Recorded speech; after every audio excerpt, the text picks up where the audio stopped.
per nosaltres poder passar aquesta tarda una estoneta tots junts per celebrar una cosa molt important, que és el Dia Mundial de la Salut Mental. Jo em dic Raquel, i faig llibres il·lustrats per grans i per petits. Avui parlarem dels llibres per petits, i veieu que n'hi ha uns quants, més que mascotes, que és el que treballarem avui, el Dracàleg, el Dragonario, Monstràleg, Monstropèdia.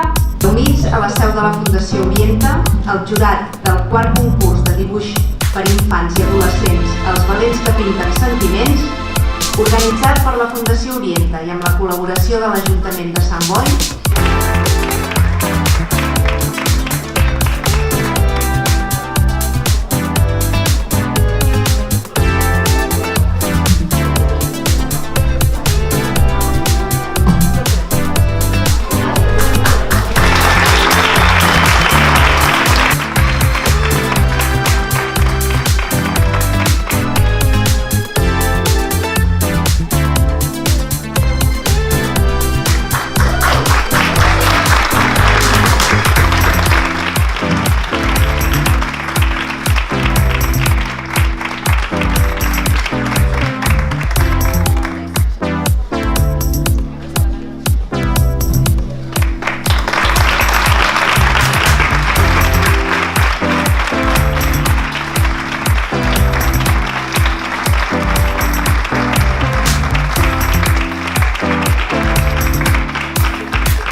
Només torno a repetir moltes gràcies per ser aquí.